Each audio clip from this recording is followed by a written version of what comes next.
Welcome back, guys. Hello. First and foremost, I want to say thanks to our 173 followers on Facebook at the time of recording this.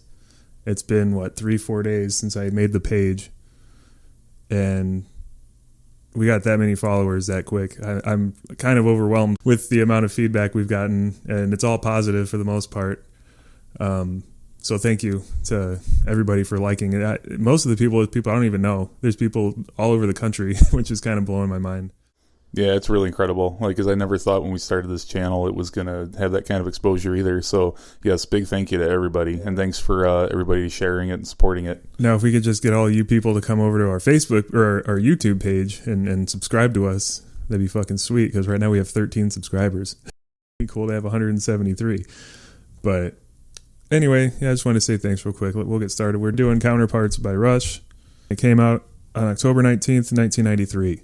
It's one of their less popular ones, probably their least popular one, at least from this era. This is that weird, middle of Rush's career that everybody kind of just, they didn't sound like Rush at all. This one probably, it sounds a little bit more like them than some of their earlier, between the early 80s and late 80s stuff. I would agree because right after Moving Pictures, they decided they wanted to go in kind of a electronic direction and incorporate a lot more keyboards, electronic drum kits, and then reduce the amount of guitar that was in the music.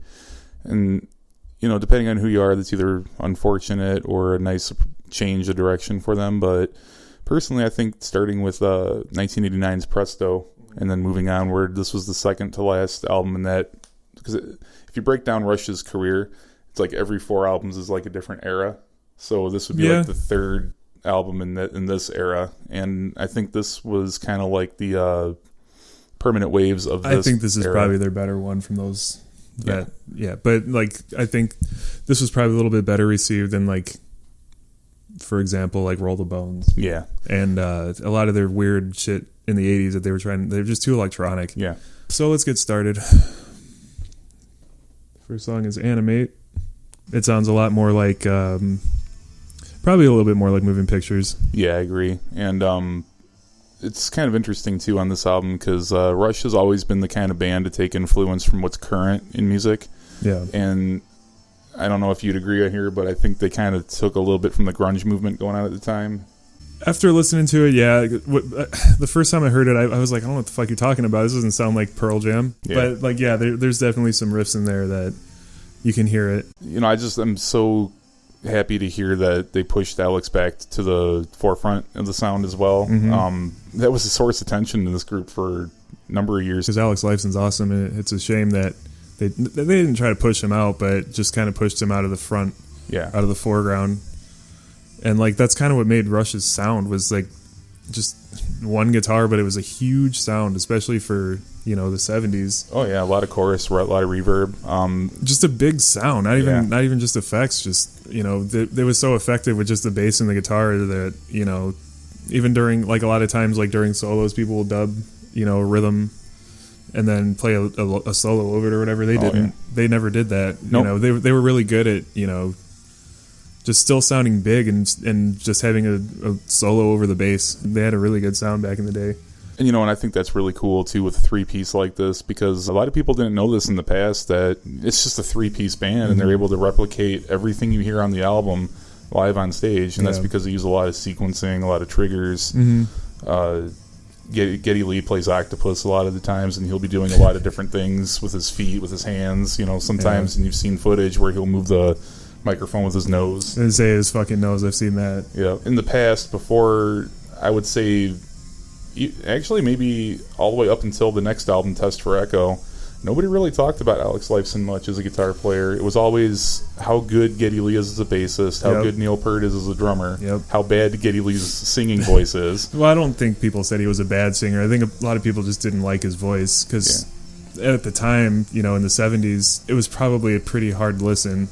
Yeah. He had such a shrill, high voice. And, what else was there? What was that would sound similar to him back in the day? There was, Triumph wasn't even around yet. No, but the only band I can even think of that was close to that would be Led Zeppelin. Mm-hmm. That was still kind of current. That's right, I forgot about Zeppelin. But other than that, I guess Yes, but the singer from Yes, he does have a very high voice, but it was a lot more rounded. and it was a little bit more easily digestible. Yeah, so I think that it was just something people just didn't get because they didn't hear it a lot, and it's become part of their charm over the years. But I still think that it was his voice back in the day is what was their weak point.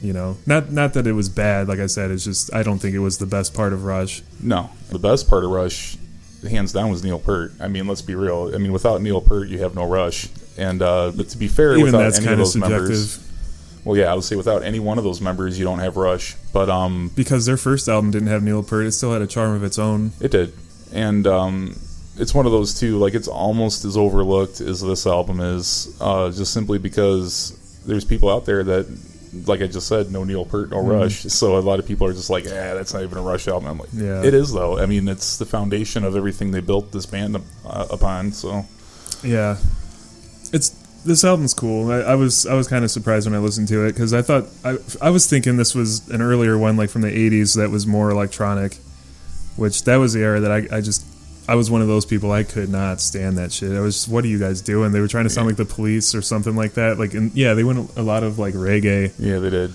I'm like, stop, just be a rock band. You guys were so good at that. And I'll admit, I'm a huge Rush fan. I mean, I'll be the first one to admit that. But even I don't care for some of the stuff in between Signals and I would probably say Presto, because Presto is probably the first album after that I would say that I can even listen to, without sitting here. Same thing you just said. Like, come on, man. Like, get those keyboards out of here. That's the only what I really don't like about these albums is that they just sound so much alike. Yeah. Like, even their first 4 albums, they all sounded so different, even though it's still, you kind of lump them together, like you said, but they each sounded different. And then after 2112, those 4 albums, the first 2, so what was it? It was Feral to Kings and Hemispheres had a similar sound. And then I think Permanent Waves and Moving Pictures had a similar sound. Yeah. But having said that, the 4 after that to me sounded exactly the same, and the 4 after those sounded exactly the same. And I would tend to agree. What was the one that came after this? Test for Echo. That's one with Driven. Yep. And that's when they started getting. I think that was like their transition between this and what they sounded like towards the end of their career. And that's unfortunate too. And they had this album come out in '93, then they had Test for Echo come out in '96, and then the unfortunate tragic events in Neil Peart's life, the death of his wife and his daughter. Yep. Rush went on hiatus until 2002, and that's when they came out with Vapor Trails, which I don't think I've ever listened to that album. I have heard it, and it's kind of hollow sounding. Like, it's very. I'm not going to say I was disappointed because it was just great to hear them that they were back. But at the same time, it's not to the same caliber as like this album or Test for Echo. Yep. But then Snakes and Arrows came out, and that was pretty good. I mean, I gave it a listen, and I was different. Like, eh. And then I'm ashamed to admit this, but I've never heard Clockwork Angels in its entirety. I've heard some of them, and that one's not bad either. But that was similar to like this era. It wasn't really well received. I think it might have been just because it was a new Rush album, and it had been a long time since Snakes and Arrows. Yeah, because I think that came out, and I want to say in 08 or 07. something like that. Yeah. And I want to say Clockwork Angels in like 2012 or 2013. Yeah. Like right around the time they were inducted in the Rock and Roll Hall of Fame, which if you haven't seen that, it's you really got to go and take a look at that. Those on YouTube. guys that shit was hilarious. They always had such a great sense of humor, and Trailer Park Boys too, when Ricky kidnaps Alex Lifeson. Yeah. It's so funny. I was just came in my head just now that we mentioned on there that Claudio saying that he had no influence from Rush or whatever, and he's full of shit. I can't remember which album it was, but they did have a song 2113. Remember? Oh yeah, that's right. So I mean that just reinforces it even more so that he's I wonder, so full of it. You know he had influence. But I'm like, I wonder if they did that as a joke because people said that they sounded so much like Rush. I wonder if he did it as a joke because they got a pretty good sense of humor too. Yeah. These guys are hilarious though, especially Alex Lifeson. That guy's hilarious. He's a goofball and he likes to have a good time. His Hall of Fame induction though, oh my God, was that hilarious. There's a whole bunch of speculation going on right now too about them wanting to go on tour, and then I think that they had asked Dave Grohl to play with them, and he turned it down. He's like, I can't do it. And then there's been others too, and I don't think I think it's time for him to just hang it up, you know? I think so. So yeah, the Foo Fighters, when they inducted them in the Hall of Fame in 2013, they were, like you could just tell too, like they were just huge fans of this group. Yeah, so, I think they had Dave Grohl come out and play drums, or it was the whole band, I can't remember. They had him come out and play with them. It was pretty cool. As far as all that goes too, with other bands having influence from Rush, I mean, it just goes throughout the entire spectrum of hard rock, heavy metal, Metallica. I mean, just so many different bands out there. You read their album liner notes, and they're somewhere gonna put out a shout out to Rush for some reason. Yeah. Countless bass players who have cited Geddy Lee, Chris Squire, and a few others as influences. So I mean, they stand the test of time. This group. Yeah. Yeah, I mean, their music sounds really dated now, but it's so classic. And like anybody that likes, you know, like Dream Theater or any kind of progressive metal, guarantee they like Rush. Oh yeah, almost guarantee it. You can guarantee they're gonna like Dream Theater, they're gonna like Rush, they're probably gonna like Opeth. Yep. You know. And I'll be honest, I like all three of them. I mean, Opeth I haven't heard as much, but yeah, Opeth is awesome. Yeah, I mean, that's kind of what opened the door to me. I mean, it was kind of weird because I didn't listen to the heavier stuff first. I listened to Rush first. And that's what opened the door to me for like Dream Theater, Fates Warning, Symphony X. I am influenced by Alex Lifeson an awful lot in my playing, and the only thing that I can say that he did do a little more influential was the chord choices and the chord voicings that he chose. Even well into the time when I started playing the guitar, I mean, this was in the nu metal days, so yeah, you didn't hear huge elaborate chords like that, but when I heard it, yeah, I mean, it has made a very big lasting impression on me, and I continue to use those kind of chords to this day. Permanent Waves, I think, is when they started getting a little bit more, we'll say, radio friendly. Yeah, radio friendly, and then, you know, a lot more pop oriented. A lot more hits. Yeah. And that's kind of when I stopped. Like, those albums are still good. Yeah. I'm just, you know, like I really like the song Witch Hunt. Yeah, Witch Hunt's awesome. I don't know a whole lot of the B-sides from Permanent Waves offhand. You know what? I'm gonna go back on what I said as far as influential, because I forgot about that. Like how Alex Lifeson wrote like those huge suites, like those really just big songs, and a lot of it was just jam. Like there wasn't a whole lot of vocal. I mean, there was, but a lot of them, like Livia Strangiato, I don't think there's any vocals in that song, is there? Nope. And some live versions, Geddy Lee does some weird spoken stuff, but no, I mean, on the album version, no lyrics, nothing. Yeah, so I mean, I'm going to take back what I said.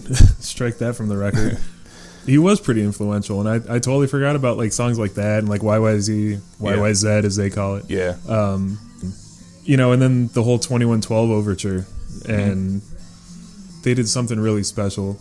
And you don't hear stuff like that much anymore. No, not at all. And other than like, you know, bands like Dream Theater, but they were influenced heavily by them. We mentioned earlier Caress of Steel. That I think is the most underrated album Rush has. I mean, that album's got some sick stuff on it. The only one that I can understand people not liking on there is Fountain of Lamneth, because it's just too long. It's so convoluted. It's hard to hear. But the other 4 songs on that album, man, they're classics. Bastille Day, Necromancer, what is that one? Lakeside Park's pretty good. I think I'm Going Bald. This is kind of supposed to be a joke song, but it's kind of fun. Yeah, it's a fun song. What were they using to record this album? That I really don't know.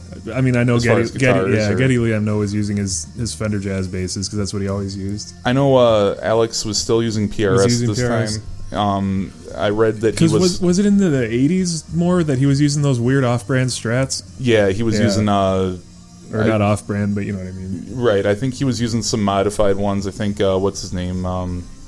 There's literature out there of who modded them for him, but yeah, he was using modded Strats. And then when did he go back to Gibson?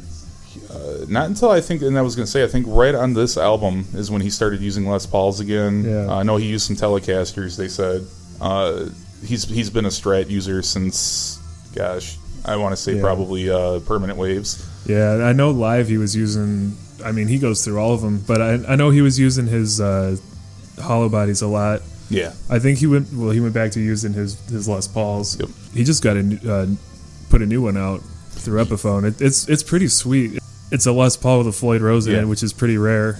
I don't know, like I think it's really cool, but at the same time, you know, I've heard that it can sacrifice tone and stuff like that if you have a Floyd Rose on it. Again, all that tone is so subjective because you can always dial in your tone to make it sound like it doesn't have a Floyd Rose with the amp. Like that's why I think it's like If it feels good and you like it, just get it.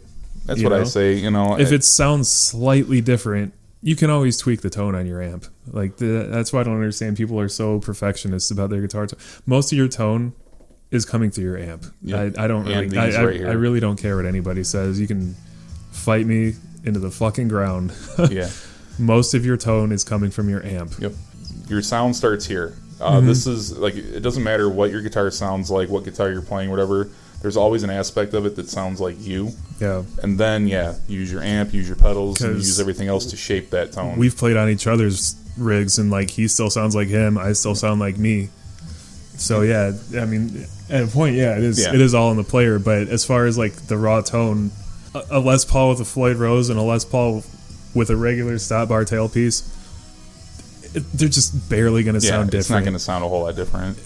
I mean, what are you really going to sacrifice? Maybe a little bit of sustain, but even that Floyd Roses, I've never had any sacrifice in sustain with a Floyd Rose. Like, just find something that sounds good, and if you like it, you like it. Who gives a shit if it's made out of plywood or if it's made out, I mean, obviously, you know what I mean, but what I really liked about this album, too, was just the fact that it sounded a little bit more like Rush. Like, it sounded a little bit more like, like their classic stuff. Like, a little bit more on the Permanent Waves and Moving Pictures kind of sound, but it was back return to form, like a good return to form, and really, I think the production value on it was pretty good. I mean, for 1993, it's funny how a producer can take a band like Rush that's proven themselves time and time again and just beat the shit out of them in the studio. Like, man, I know that a lot of producers do that because they're trying to get a sound too. For example, like the Black Album, when Bob Rock came in, he beat the shit out of them in there. I mean, I'm sure they butted heads a lot because James Hetfield's so stubborn. But and I got to tell you too, I mean, talking about producers, it's amazing how many producers Rush went through after they stopped using Terry Brown. I was going to say, he used Terry Brown for a long time. He was up until, I think Signals was the last. Yeah, Signals was the last album they produced. And it shows Terry because Brown. That was the last album that I could tolerate from them. Maybe I'm just a Terry Brown fan more than a Rush fan. Terry Brown's made some good stuff. He, aside from Rush, I mean, I don't know him all off the top of my head right now, but he's worked with a lot of artists in the progressive, style. Did he do their first album? He worked. He was their producer from the first album all the way through Signals. Did he come back and do one here? Not for Rush, no. When they severed ties, they were done. It wasn't anything like, They just wanted to go a different direction. Yeah, they just wanted to try something new. And then they did. They went through, I think, 3 different producers, but this one is Peter Collins, not Phil Collins, Peter Collins. And they used him on a couple of the albums in the 80s, and then they used him again for a couple albums, starting with this one in the 90s. They tried to use the producer for a little while on. I think that's why people don't like Presto and Roll the Bones as much. I can't stand Roll the Bones, if I'm being honest. Production is one thing. Just I don't like the music on that album. I just don't get it.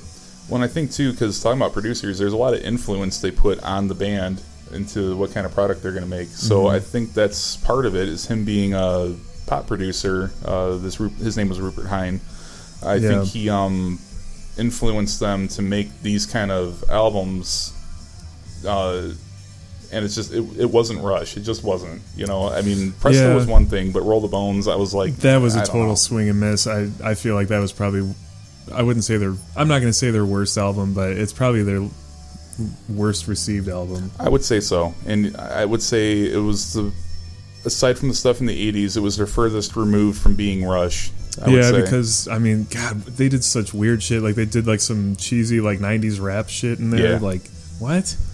I don't know. I just didn't get it at the time. Like I thought the song was kind of funny, but that was the thing, is like it was funny. I didn't like it. I couldn't take it serious. I would listen to it to make fun of it. It's just, what the fuck were they thinking? We totally glossed over Power Windows and Hold Your Fire, but let's be real, those are the ones we keep talking about where it's just they were weird. I mean, Hold Your Fire I can kind of tolerate a little more, but it's not Rush. Probably the specific era that I'm talking about that I don't like. I can't stand it. I don't get it. I don't know what they were thinking. This I can tolerate a little bit more. It's still not my favorite. I enjoy it. Right. I mean, it's still rock. I mean, that's kind of why I wanted to pick this one, because it's Rush when they were kind of at that point when they were rediscovering the rock side of them. And I think it stands up. I mean, no, I think it's dated to 1993. You hear it, and it sounds like it's ripped right out of the 90s. Yeah, but, well, I mean, it still sounds like Rush. It's just, I don't know. To me, this is just, it's still weak for Rush. Yeah. I enjoy it. I enjoyed listening to it. I don't think I'll listen to it again, if I'm being honest with you. I know I'm a big Rush fan and a big Rush nerd, but this isn't, to me, what Rush is. You know, this is just an interesting skew down the road for them, to me. Yeah. It's, I don't know, Rush to me was their first 8 albums, and they were great. Still to this day, unless you grew up with this stuff, nobody really listens to Rush anymore. Not really. People don't have the attention span for a 12-minute song. Right. That's, people barely have the attention span for a 5-minute song anymore. This album does it so many times where it's like this really cool riff, and it's like it's going to lead you on to something else cooler even.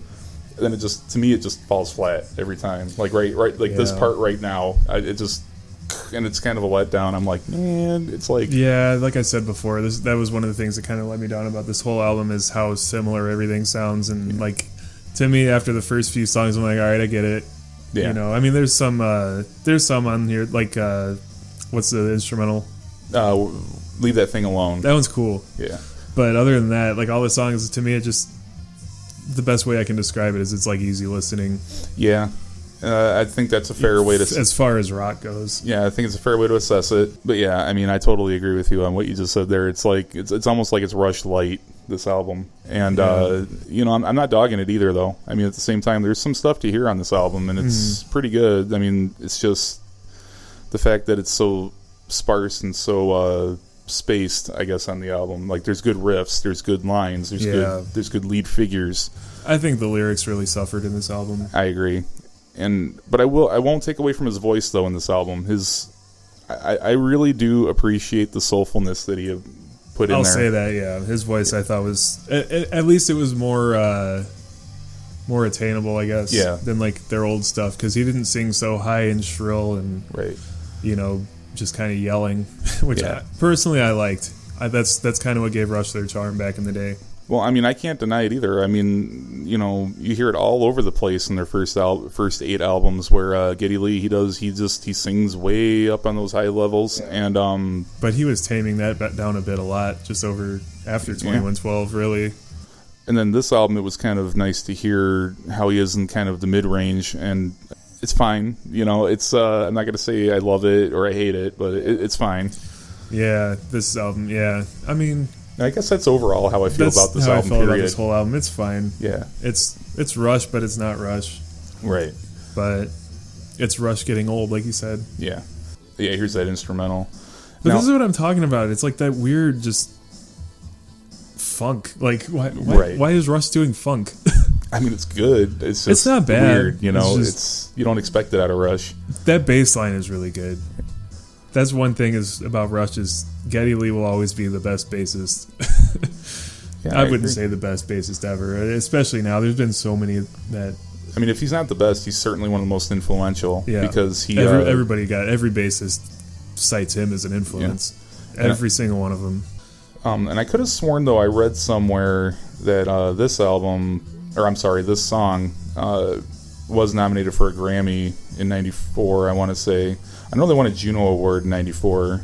Yeah. And I think they were, for our Canadian viewers out there, I'm pretty sure that they were inducted into the Royal Order of Canada this year as well. I could be way off, but I could have sworn I read something about that. I'm not Canadian or a huge Rush fan. Right. Let's say, of course, I would have read something like this because I am, but no, I could have sworn that this was nominated for Emmy or a Grammy. I can't really remember though. Yeah.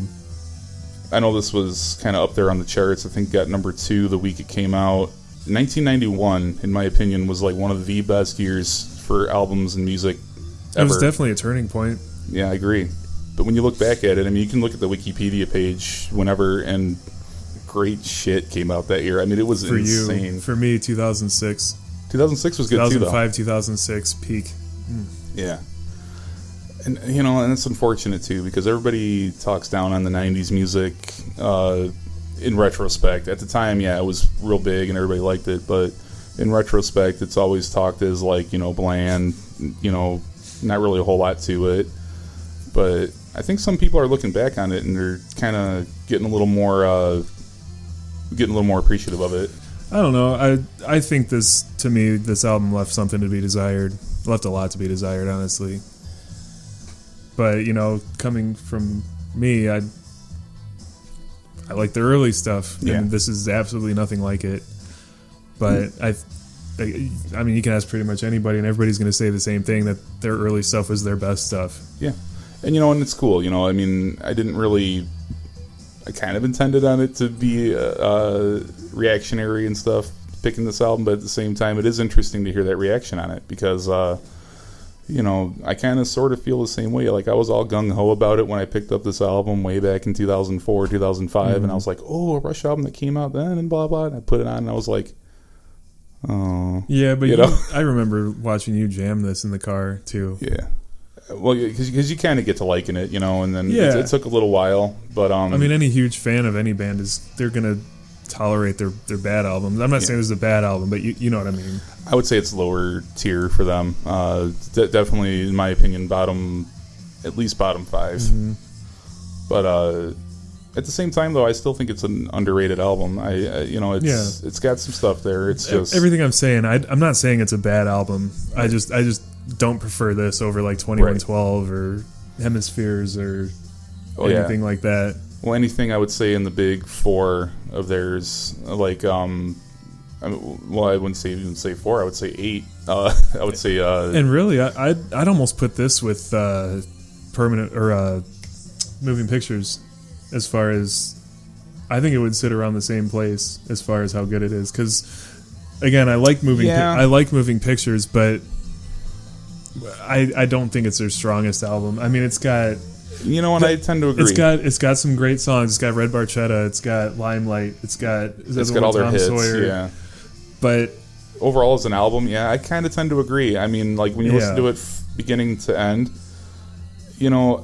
would I rather listen to that or Hemispheres? No, I'd rather put Hemispheres on. I mean, I'll be dead honest with you. And same thing take with from some that of what the you other will. ones. You can take that either as I'm talking this album up or I'm talking Moving Pictures down, and I'm not really doing either. That, you know what I mean? What's the hard thing about talking about Rush's albums? They're so different. You can't really compare them. The only ones you can really compare, like I said, are like Moving Pictures and Permanent Waves. You can compare, like Fly By Night with Caress of Steel. Yeah, the ones that came out like right next to each other. Their first album you can't really compare with any of them, I don't think. I don't think any of them sound like that. It wasn't Neil Peart, who was like a main songwriter. Yeah. And plus they were just straightforward, straight ahead rock on that album, except you can make an argument for Working Man.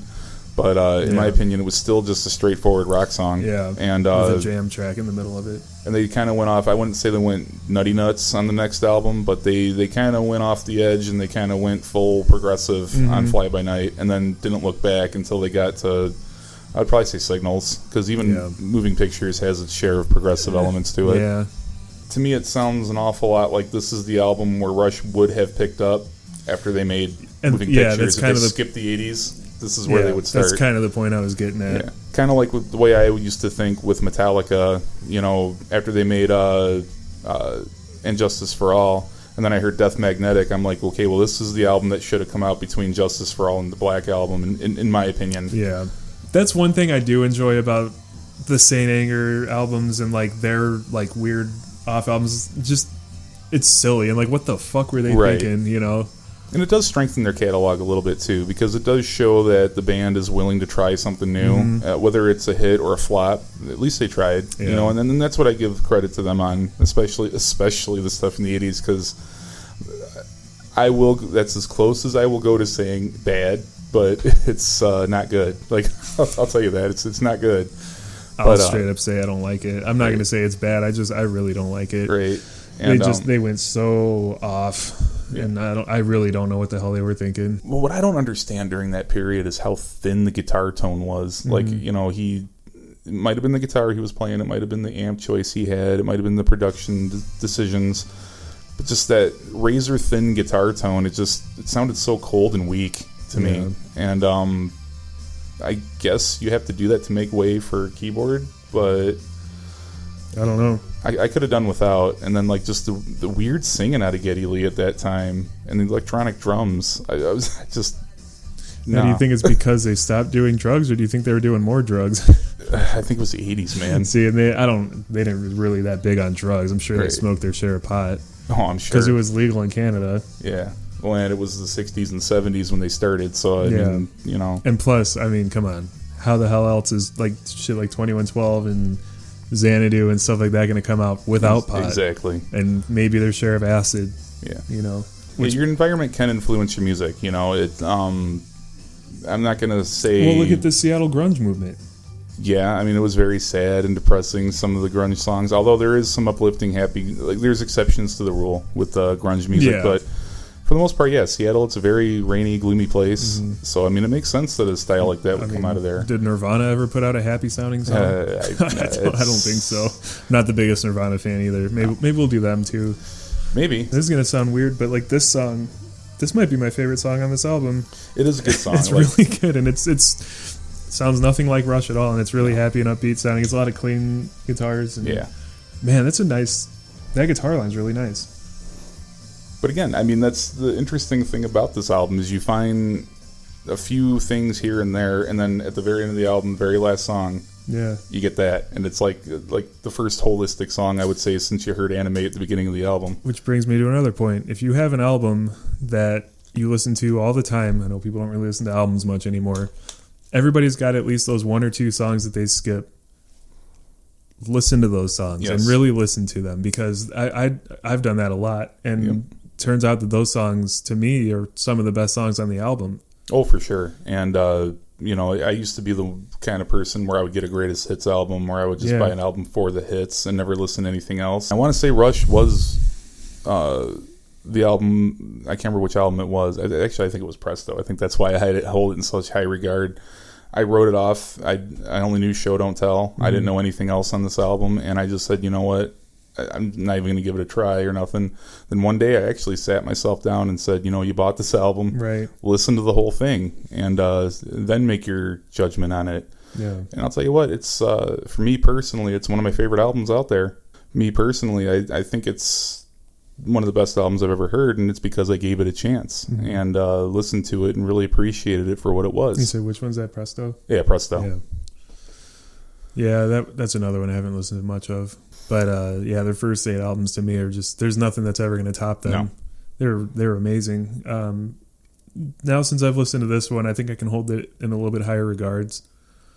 Just because, like, you know, everybody does it, you know, where I put it off because it was that era of Rush. I'm like, not for me, without even listening to it. But now that I've listened to it, I don't know, maybe I'll listen to the other ones. There's some good songs in there still. There is. They're just not as strong as, you know, like, I'm going to keep saying it, 2112, because that's like the greatest album of all time. I agree. One of. I mean, it's up there. I mean, I would say at least top 10. But, I think bands like Rush, why not? I mean, they got bad press throughout the majority of their career, and that was because of albums like Caress of Steel, 2112, Farewell to Kings, because the critics didn't like it. It's all about the listener and the fans, and who really matters when it comes to who these albums are speaking to. Yeah, and 2112 came out at just the right time. And what book did they say that they based that on? It was Anthem. It wasn't Anthem. I could have sworn. Because I read Anthem and I was like, this is 2112. But they say that it was it Fountainhead? Well, I know Neil Peart read, if you've read, because I did, because I was a huge Rush fan and I wanted to read Ayn Rand because of it. But read Anthem. That book is really good. Yes. It's really good. But her books, they pretty much all preach the same message. Yeah. So, I mean, just Anthem, I would say, is the condensed version of the others. I would say that, yeah. That book is really good. It's old and dated, but it's good. It's definitely a good read. And I'll tell you what, the story parallels 2112 pretty much. Yeah, except where 2112, they're talking about he finds a guitar. Anthem talks about he finds a light. Yeah. Listen to 2112, read Anthem. And yeah, they're pretty parallel, I would say. But I would say overall too, I mean, that's kind of the charm of, because I don't think we talked about it all video, but the charm of Neil Peart's lyrics. He's very well read. Mm-hmm. Well, I should say was, because he's no longer with us, so, it's a sad situation for him. Rest in peace, Neil Peart. Yes. But that being said, he was a very well read person. He was very educated, knew a lot of different topics, and he would take those things and apply them to his lyrics, and do them in such a way to where, he could sound preachy at times and a little bit more parental in some of the lyrics when you read them. But at the same time, it does give you a good story and a good fable to kind of listen to. I appreciate the music too. I appreciate the lyrics. Yeah, I really do. But I think that people that grew up with that stuff, they'd probably appreciate the lyrics more, because that's what people seemed to care about more back then, was what the lyrics were about. Where, we're also musicians, so we kind of hear things differently than an average listener or whatever. Rush fans are the most loyal fans to a singular band in the history of fandom, with the exception of maybe a few. I don't know, man. I mean, it's incredible how through thick and thin, from talked about the 80s fiasco with this group, they still stuck with this band, and they still listen to their music, they still bought their albums, and still held them in high regard. I didn't buy anything after moving pictures. But and I think that's a testament to when they did get inducted in the Hall of Fame in 2013. I think that's just a testament to I think it was just mostly how many people in the world wanted them in the Hall of Fame, and I think that's what got them there. I think it was 2112 is what got them there, honestly, because I don't think they've put out anything as good since then. I really don't. Musically, sure, maybe, but they made a very high bar that they had to try to pass for themselves, and I would say for a lot of bands after to try to pass. But they got close with Moving Pictures, I think. But an album as a whole, I think 2112 is damn near perfect, and I think the only song I would say would rival that would be La Via Strangiato. That's fair. That's a fair. That song is so epic, and it's no vocals. It's all just music. But that song is so epic, and it's long, but it doesn't seem that long when you're listening to it. It moves so much. We could talk about Rush all day, but we got to get going. We're gonna learn a couple songs like usual. Yep. And we'll have that one out probably by the end of next week. Yeah. I guess that's it for this one. Yeah. We'll see you in the next one. Like and subscribe. I don't want to be that guy, but do it. We got a bunch of followers on Facebook. If you're one of them, subscribe to our channel. And I guess we'll see you next time. Yeah, we'll see you next time.